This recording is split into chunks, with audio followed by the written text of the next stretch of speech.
Today we're with John Ellsworth of Success Strategies. He's a regular participant in our series, and we're delighted with that. A recent column he titled, "It's a Different Ballgame," I think referring to the business client, but he had some interesting thoughts, not only about farming and the dairy industry, but he'd read a very interesting book and he wanted to share that with us. So John, tell us a little bit about your thinking and your assessment of the title of your column, "It's a Different Ballgame." Okay, thank you, Joel. Good morning. I just wanted to share with the readers that this is actually a book that I came up with. It's a different ballgame just because our industry has changed so much. And I thought it's an analogy to this wonderful book I'd highly recommend by Viktor Frankl, who was a survivor of Auschwitz, the concentration camp in Europe during World War II. I thought I'd highly recommend it for anyone. It's a great book to read. It's a very touching story, but I think there's a really good message there. I believe that his objective in getting through the concentration camp was to be able to produce this book, Man's Search for Meaning. And it's a wonderful book anyway, but he essentially realized a couple things. First of all, his old life as a psychologist was over. His practice was gone. He was in a concentration camp. He knew that he'd never go back to that life again. So I think a lot of the same things true for us in the dairy industry. Things have changed. I think it's important that he realized his survival depended upon the realization that his old life was over. He was heading into a new life. And his primary objective at that point during his stay at Auschwitz was that he would survive so that he could tell his story, his message afterwards, which he obviously did with his book. It's a great publication. I think, in a lot of ways, the same thing's true for our industry. If you go back 30 years, and some of our listeners probably haven't been around the earth for 30 years, but for those that have, if we think back in the 30, 40 years, this was an industry where the common dialogue was, well, Joel, I'm not making much money, but I'm paying the bills and I'm paying down my debt. And 20 years from now, I'll have a good equity position.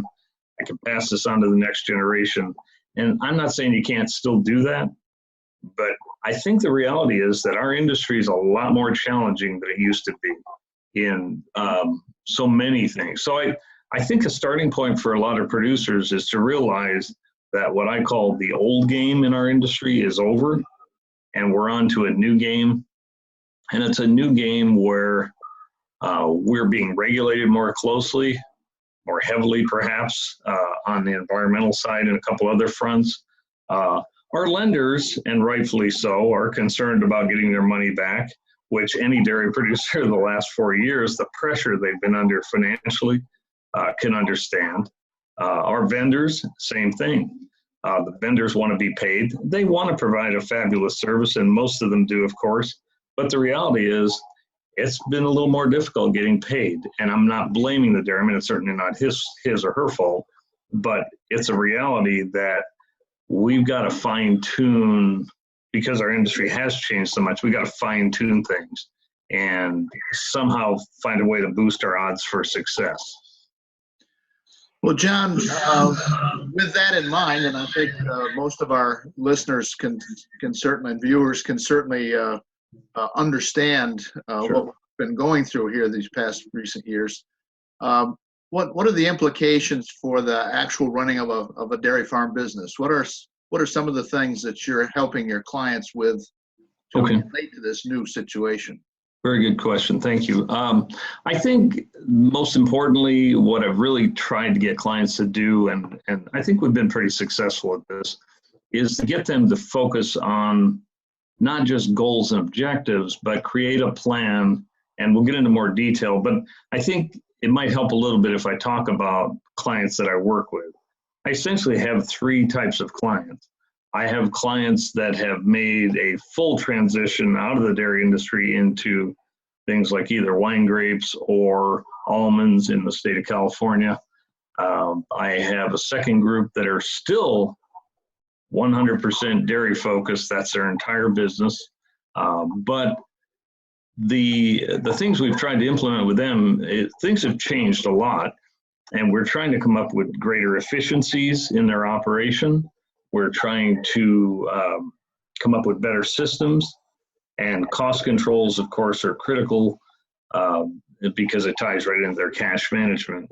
And really, the third group is a blended approach. I have some dairymen who either sell wine grapes or they do other side businesses or some almonds, and it's a blended operation, which helps on the cash flow side. The cash flows are entirely different, of course, in almonds and grapes than they are in the dairy industry, but I think the key is there are certain fine-tuning efficiency improvements that we need to make in all those operations, and I think that's where the survivors in our industry are going to how they're going to thrive, is on these efficiency increases. Well, John, thank you. You've focused on those kinds of strategies, and we want you to continue to do that as we talk and as you provide columns for our digital dairy business magazine. I think, Joel, in all of these different scenarios, whether it's 100% dairy, a combination of dairy and almonds, or 100% almonds, I think this is true for any operation, any business. I think there's several key points. Number one, I think the important thing, we all focus on how to do things, but I think the most important thing we need to focus on is knowing why. Is it to turn the dairy over as a legacy into the next generation? That's a very admirable goal.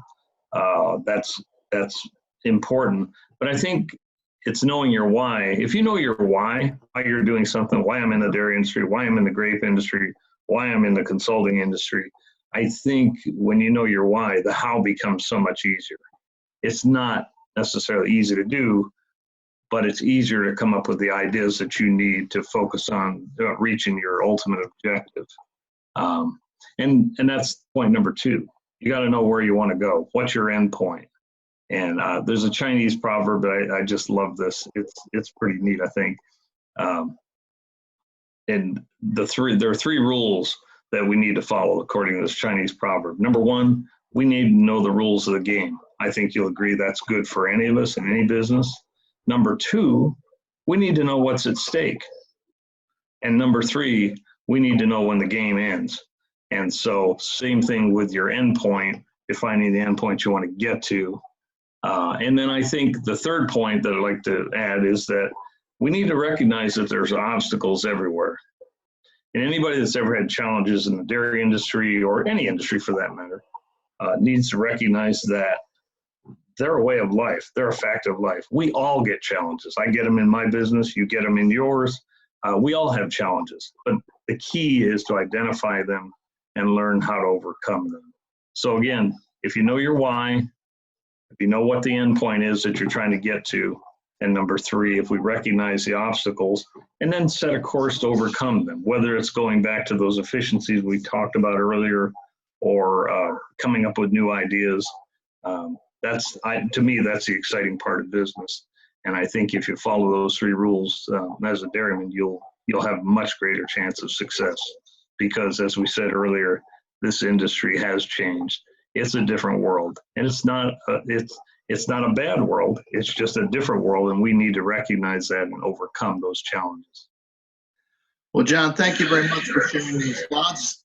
We're speaking with John Ellsworth. You can see more about his activities at successstrategies.com. This is Joel Hastings for DairyBusiness.com.